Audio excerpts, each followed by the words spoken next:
حضرت عبداللہ بن عمر رضی اللہ عنہ سے مروی ہے کہ رسول اللہ صلی اللہ علیہ وآلہ وسلم نے فرمایا، کیا تم میری امت میں سے جنت میں داخل ہونے والے سب سے پہلے گروہ کے بارے میں جانتے ہو؟ میں نے کہا، اللہ اور اس کا رسول ہی بہتر جانتے ہیں۔ آپ صلی اللہ علیہ وآلہ وسلم نے فرمایا، ماجرین قیامت کے دن جنت کے دروازے پر آئیں گے اور دروازے کھٹکھٹائیں گے۔ پہرے دار ان سے کہیں گے، کیا تمہارا حساب ہو گیا؟ وہ کہیں گے، ہمارا کون سا حساب؟ ہماری تلواریں تو ہماری گردنوں میں لٹکی ہوئی تھی، حتیٰ کہ اس حالت میں ہمیں موت آ گئی۔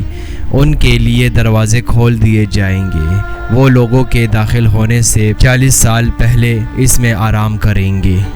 حضرت عبداللہ بن مسعود رضی اللہ عنہ کہتے ہیں کہ رسول اللہ صلی اللہ علیہ وآلہ وسلم نے فرمایا، جس نے قسم کھائی اور وہ اس میں جھوٹا ہوتا ہے کہ اس کے ذریعے کسی مسلمان کا مال مارے، تو وہ اللہ سے ملے گا جب کہ وہ اس پر عذابناک ہوگا۔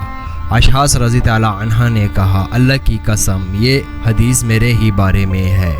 میری اور ایک یہودی کی زمین مشترک تھی، وہ میرے حصے سے انکاری ہو گیا، تو میں نے یہ معاملہ نبی کریم صلی اللہ علیہ وآلہ وسلم کے حضور پیش کیا۔ آپ نے مجھ سے پوچھا، کیا تمہارا کوئی گواہ ہے؟ میں نے کہا، نہیں۔ تو آپ نے یہودی سے فرمایا، قسم اٹھاؤ۔ میں نے عرض کیا، اے اللہ کے رسول، وہ تو قسم اٹھا لے گا اور میرا مال مار لے گا۔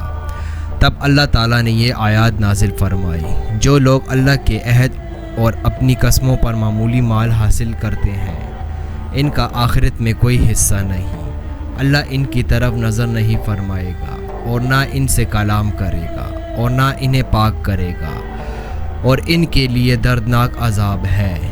سیدنا عبداللہ بن مسعود رضی اللہ عنہ نے بیان کیا کہ نبی صلی اللہ علیہ وآلہ وسلم نے فرمایا، اگر دنیا فنا ہونے میں ایک دن باقی ہوا، زیدہ بن قدامہ نے اپنی روایت میں کہا ہے کہ اللہ اس دن کو لمبا کر دے گا۔ پھر سب راوی متفق ہیں، حتیٰ کہ اللہ اس میں ایک آدمی کو اٹھائے گا جو مجھ سے ہوگا یا میرے اہل بیت میں سے ہوگا، اس کا نام میرے نام اور اس کے باپ کا نام میرے باپ کے نام جیسا ہوگا۔ زمین کو عدل و انصاف سے بھر دے گا، جیسے کہ ظلم و زیادتی سے بھری ہوئی گی۔ سفیان ثوری کی روایت میں ہے کہ دنیا اس وقت تک فنا نہیں ہوگی جب تک کہ میرے اہل بیت میں سے ایک آدمی عرب پر حاکم نہ بن جائے، اس کا نام میرے نام کے مطابق ہوگا۔ رسول اللہ صلی اللہ علیہ وآلہ وسلم کے زمانے میں سورج گرہن ہوا تو آپ نے لوگوں کو نماز پڑھائی۔ پہلے آپ کھڑے ہوئے تو بہت دیر تک کھڑے رہے، قیام کے بعد رکوع کیا اور رکوع میں بہت دیر تک رہے، پھر رکوع سے اٹھنے کے بعد دیر تک دوبارہ کھڑے رہے، لیکن آپ کے پہلے قیام سے کچھ کم۔ پھر رکوع کیا تو بڑی دیر تک رکوع میں رہے، لیکن پہلے سے مختصر۔ پھر سجدے میں گئے اور دیر تک سجدے کی حالت میں رہے۔ دوسری رکعت میں بھی آپ صلی اللہ علیہ وآلہ وسلم نے اسی طرح کیا۔ جب آپ صلی اللہ علیہ وآلہ وسلم فارغ ہوئے تو گرہن گل چکا تھا۔ اس کے بعد آپ صلی اللہ علیہ وآلہ وسلم نے خطبہ دیا۔ اللہ تعالیٰ کی حمد و ثنا کے بعد فرمایا کہ سورج اور چاند دونوں اللہ کی نشانیاں ہیں، اور کسی کی موت و حیات سے ان میں گرہن نہیں لگتا۔ جب تم گرہن لگا ہوا دیکھو تو اللہ سے دعا کرو، تکبیر کہو اور نماز پڑھو اور صدقہ کرو۔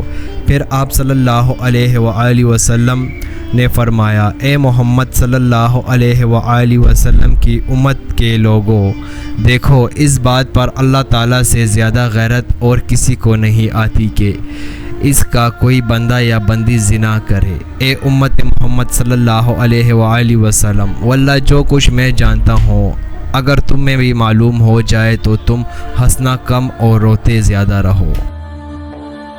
ابو صالح حضرت ابو ہریرہ رضی اللہ عنہ، اور انہوں نے رسول اللہ صلی اللہ علیہ وآلہ وسلم سے روایت کی کہ آپ صلی اللہ علیہ وآلہ وسلم نے فرمایا، اللہ عز و جل نے فرمایا، میرے بارے میں میرے بندے جو گمان ہو میں اس کے ساتھ مطابق ہوتا ہوں، اور وہ مجھے جہاں بھی یاد کرے میں اس کے پاس ہوتا ہوں۔ اللہ کی قسم، اللہ تعالیٰ اپنے بندے کی توبہ پر تم میں سے ایسے آدمی کی نسبت بھی زیادہ خوش ہوتا ہے جسے چٹل بیابان میں اپنی گمشدہ سواری سامان سمیت واپس مل جاتی ہے۔ اور جو بندہ ایک بالش میرے قریب آتا ہے میں ایک ہاتھ اس کے قریب آ جاتا ہوں، اور جو ایک ہاتھ میرے قریب ہوتا ہے میں دونوں ہاتھوں کی پوری لمبائی کے برابر اس کے قریب ہو جاتا ہوں، اور جو چلتا ہوا میرے طرف آتا ہے میں دوڑتا ہوا اس کے پاس آتا ہوں۔ سبحان اللہ۔